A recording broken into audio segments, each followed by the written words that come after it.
5 তারিখ আমি একটা মিছিলে যাই, মানে ছাত্রলীগ মিছিলে যাই।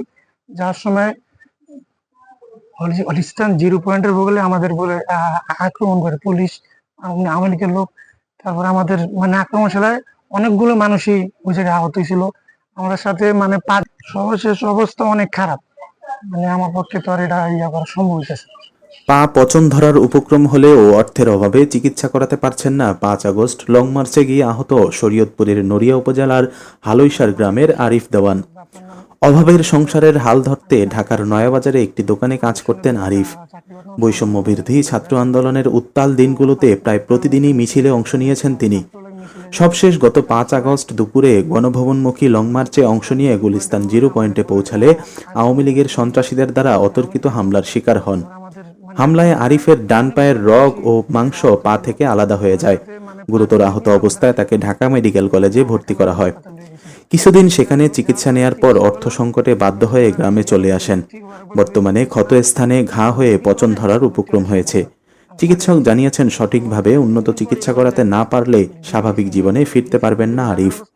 আমার নাম আরিফ হোসেন, আপনার নাম হানিফ দেওয়ান। আমি ঢাকা একটা কনভেকশনের দোকানে চাকরি করতাম, সামান্য বেতন। 5 তারিখ আমি একটা মিছিলে যাই, মানে ছাত্রলীগ মিছিলে যাই। যাওয়ার সময় হলিস্টান জিরো পয়েন্টের বগলে আমাদের বলে আক্রমণ করে পুলিশ, আওয়ামী লীগের লোক। তারপর আমাদের মানে আক্রমণ চালায়, অনেকগুলো মানুষই ওই জায়গায় আহত হয়েছিল। আমাদের সাথে মানে 5 জনে মিলে আমাদের হাসপাতাল ঢাকা মেডিকেল হাসপাতাল নিয়ে গেছেন। ওই জায়গার পরে যাওয়ার পরে চিকিৎসা করলাম। চিকিৎসা করার গেলাম যে ভর্তি হওয়ার পর উনি গেছে না, রোগী তো অনেক, ভর্তি হওয়া সম্ভব না, আমি পাঠিয়ে দিছি।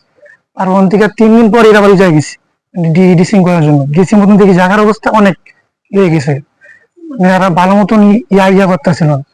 ওই জায়গায় থাকার পরে তো এই জায়গায় দেখছি মানে চিকিৎসা ভালো মতন হয় না। 1 সপ্তাহ পরে আমি এবার ভাবলাম দেশে। দেশে আসার পরে এই জায়গায় বেসরকারি একটা পরিচিত এই জায়গায় একটা ডাক্তারের কাছে ইয়া করি।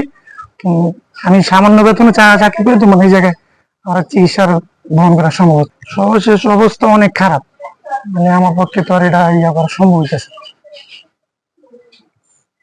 গুরুতর অবস্থায় গেছি জায়গাটা।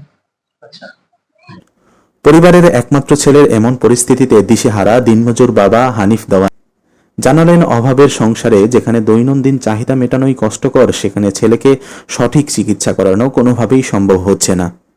তখন অনেক চিকিৎসা নেওয়ার পরে আমি দেশে নিয়ে এলাম। দেশে আইনা ওই বাচ্চা স্যারকে দেখাইতেছি, আজকে পরে 1 মাস 6 দিন হয়ে গেছে গা।